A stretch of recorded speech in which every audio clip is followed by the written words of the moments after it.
They once worked together a long time ago. They're not friends now. They don't like each other. And yeah, 50 has taken every shot, especially when Diddy has been down.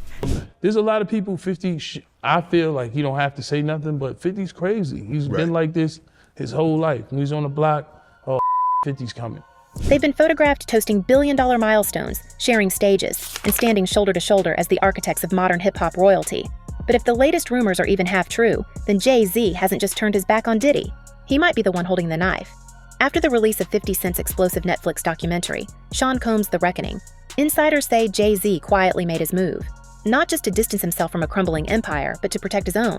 We're now hearing whispers that Jay, once Diddy's closest friend and business twin, may have slipped 50 Cent key information, just enough to keep his own name out of the wreckage. Diddy, now behind bars and staring down dozens of lawsuits and a multi-year sentence, is reportedly in a panic. Because if anyone knows where the bodies are metaphorically, or maybe not so metaphorically, buried, it's Sean Carter. If that's part of the indictment, that's somewhat like a blackmail. He was blackmailing people to be in the freak-offs. So that's federal. That could be that's a federal charge.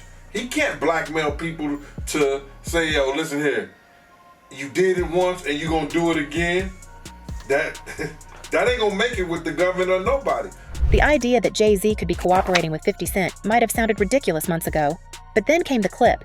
Just days before the documentary's release on December 2nd, 50 Cent posted a now viral video showing Jay-Z's face deep-faked onto Lionel Richie in a UR music video, paired with the caption, "This the message Jay-Z sent me when he realized he's not in the Diddy doc." It was a joke, but it hit nerves. Why wasn't Jay-Z in the documentary? His history with Diddy goes back decades. They performed together, collaborated, shared charity events, and bragged publicly about building generational wealth side by side. You don't leave that kind of name out by accident, unless that name made sure he wasn't in it. I think that they don't want, if they was in any of those freak-off tapes, if they played a part in any of those Diddy sessions, they don't want it to get out to the general public to make up their... And that's where the whisper campaigns started. Because in the middle of a docuseries packed with insiders, survivors, investigators, and behind-the-scenes footage allegedly smuggled out of Diddy's own personal archives, Jay-Z's absence is more than just suspicious. It's strategic. Industry sources say he might have offered quiet cooperation behind closed doors. Not on the record, not in front of cameras, but just enough to avoid becoming collateral damage. And when you look at the stakes, it makes brutal sense. Jay-Z is a brand now. He's not just a rapper. He's an empire. Streaming, sports, celebrations, partnerships with the NFL and LVMH.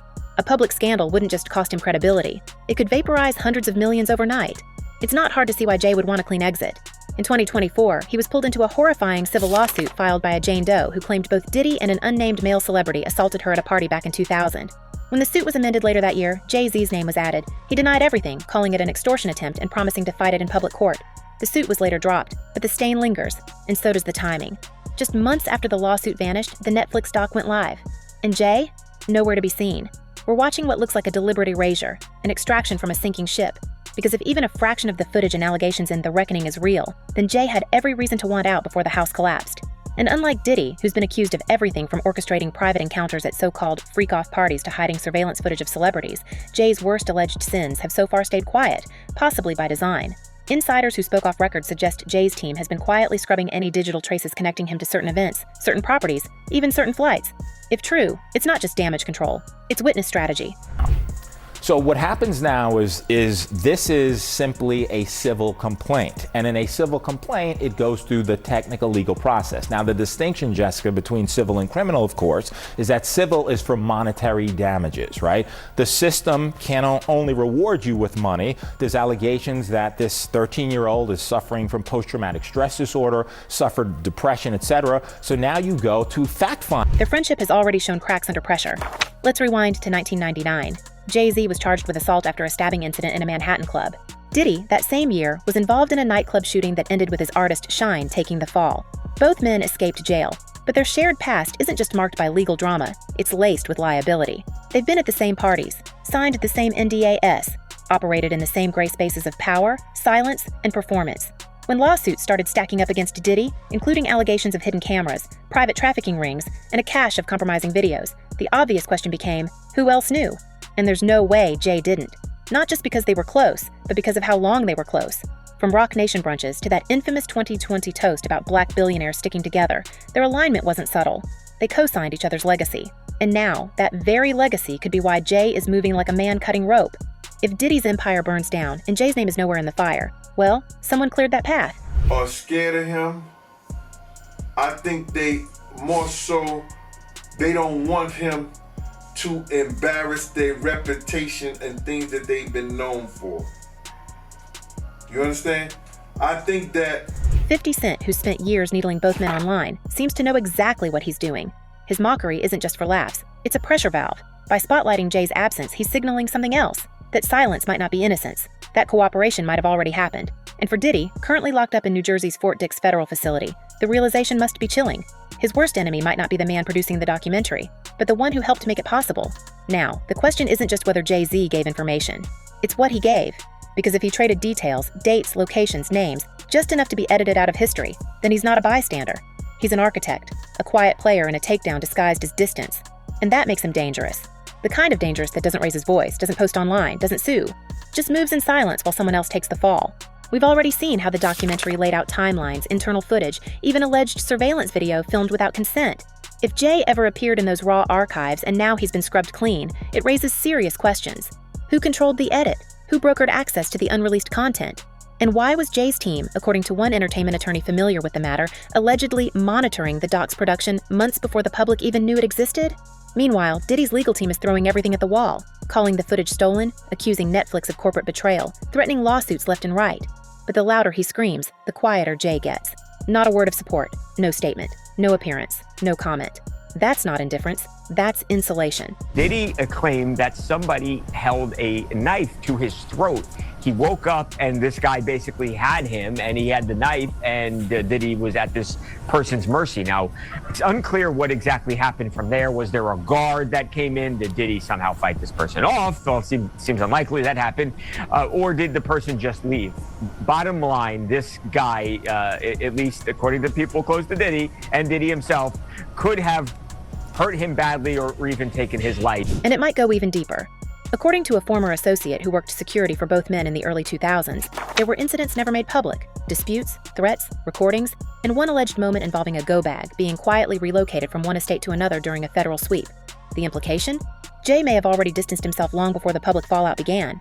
What we're witnessing might not just be a friendship ending, it could be a cover-up unraveling, a high-stakes chess game where one player sacrificed the other for the board. If Jay did cooperate with 50 Cent, or even just allowed certain details to surface, then it's not just Diddy who should be worried.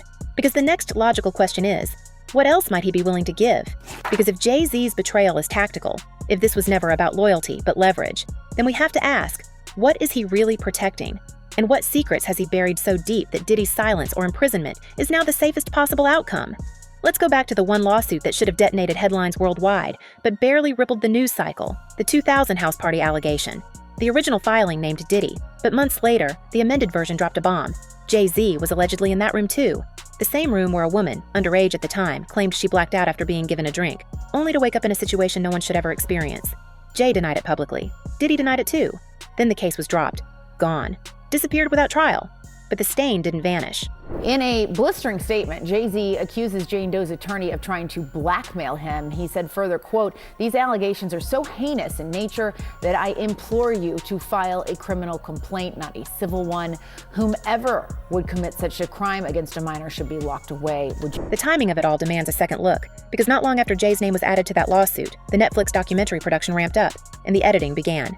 Diddy was in it, survivors, former staff, alleged victims, federal investigators. But Jay, no appearances, no mentions. Not even a stray headline in the doc's 4-part structure. Just nothing. For someone who's been glued to Diddy for decades, the silence is loud, and the omission feels engineered. So what if Jay didn't just dodge the bullet? What if he aimed it? Insiders familiar with early versions of the documentary claim at least 2 key stories involved a major music figure who requested to be removed. No names confirmed, but the coincidence is hard to ignore. Because Jay-Z didn't just back away from Diddy during this spiral, he vanished from the narrative entirely. And that raises the unsettling possibility, was he eliminating a liability before it turned into exposure? We also can't forget what's on the line. Jay-Z's image isn't just platinum records and power moves, it's marriage to Beyonce. It's investment portfolios tied to corporate giants. It's a billion-dollar brand that hinges on the illusion of control. Even one credible scandal could unravel years of meticulous image building. And there's one place where that illusion could implode instantly: Diddy's private footage vault. As far as, is he going to turn people in? Is he going to cooperate? If the federal government wants him to cooperate and they're going to cut his time, because right now he's looking at 15 to life. With all the charges he had to, he won't get out till 70 years old. He's about 70. That's when they start talking about letting him come to a halfway house. Let's talk about those tapes. Multiple lawsuits, including one from producer Rodney Lil Rod Jones, allege that Diddy installed hidden cameras across his homes, in LA, in Miami, even possibly in private jet cabins. These weren't just security systems. The claims say he recorded everything: private encounters, confidential meetings, celebrities, and compromising situations. According to the filing, Diddy was obsessed with documentation, creating a personal archive of everyone who walked through his doors. If Jay-Z was ever caught on those cameras, that footage becomes currency, or blackmail, or both. Jones's lawsuit explicitly states that some of the recordings included famous figures engaging in illegal activity, without their knowledge. That alone would be a scandal. But if Jay's lawyers caught wind of even one clip tying him to those tapes, the logical next step wouldn't be confrontation.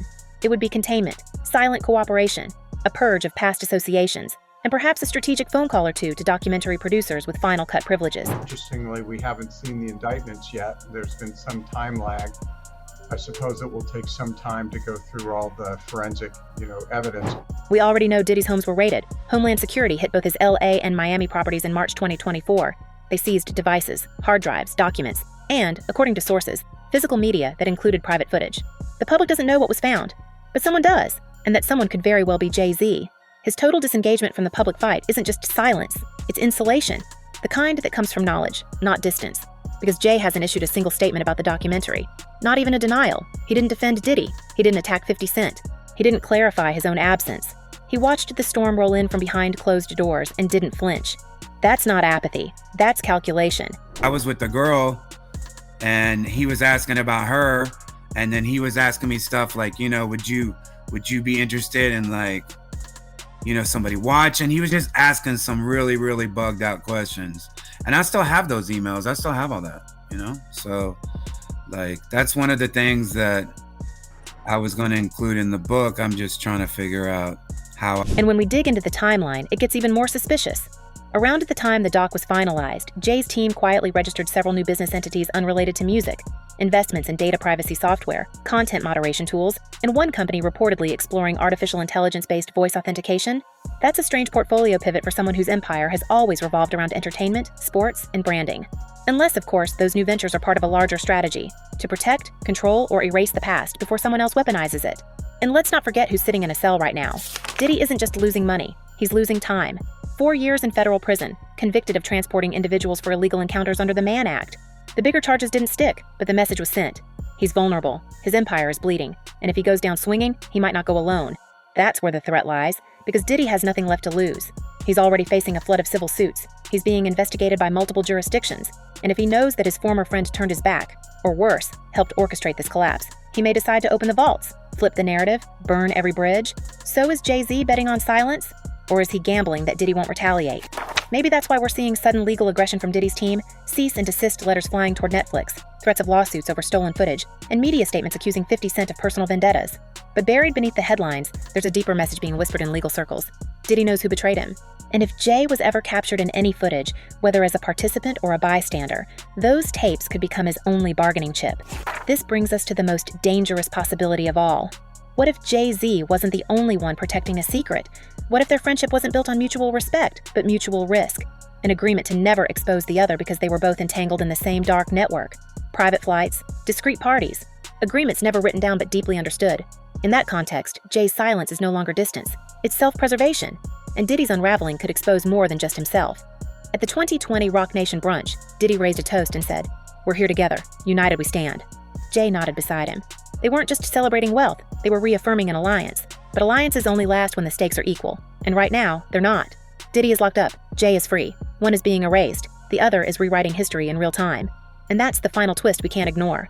Because if Jay did help shape this narrative, if he brokered his silence, deleted his past, and walked away untouched, then what else has he done to stay ahead of the fire? Is there more being buried beneath the media noise? More people silenced? More connections dissolved? We've seen this before. Powerful men who build empires on secrets, then vanish when the flood comes. But in this case, the empire didn't vanish. It just changed hands. And the silence? That might be the loudest confession of all. Weirdo. Don't get no what you got in your head, that neural link. You'll never outthink me. Ever. But it's not just Jay-Z who has reasons to stay silent. Behind the scenes, a wave of unease has spread through the outer rings of celebrity culture. Those lesser-known names who once hovered near Diddy's orbit and now find themselves in a cold sweat.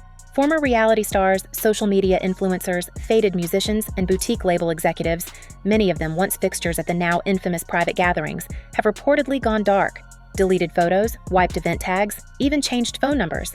Some are said to be quietly lawyering up, terrified that if the feud between Diddy and Jay escalates into a scorched earth battle, they'll be caught in the crossfire.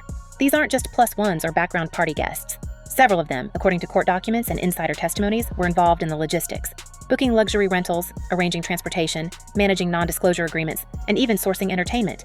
If the full content of Diddy's alleged surveillance archives ever surfaces, it's not just A-list figures who should be nervous. The fear isn't about losing clout. It's about facing consequences. Because in many cases, these minor celebrities were more than just attendees. They were enablers, facilitators, and in some instances, allegedly, willing participants in illegal setups. There's also the reputational collapse to consider. A handful of these names still maintain fan bases, podcast deals, brand partnerships, or influencer gigs built on lifestyle, wellness, or empowerment narratives. If footage or testimony ties them to what federal filings have already described as exploitative or coerced encounters, the fallout could be career-ending. That's why some entertainment lawyers are already calling this the most unpredictable chapter of the Diddy saga. Because once the first domino falls, no one knows how far the collapse will reach. So here's the real question we all need to be asking. Did Jay-Z sacrifice his closest ally to protect his legacy? Or to bury something worse? We want to hear what you think. Is this betrayal or survival? What would you do if the past you erased suddenly had a camera? Let us know in the comments. Until next time, stay sharp, stay watching, and remember, nothing in this game is ever accidental.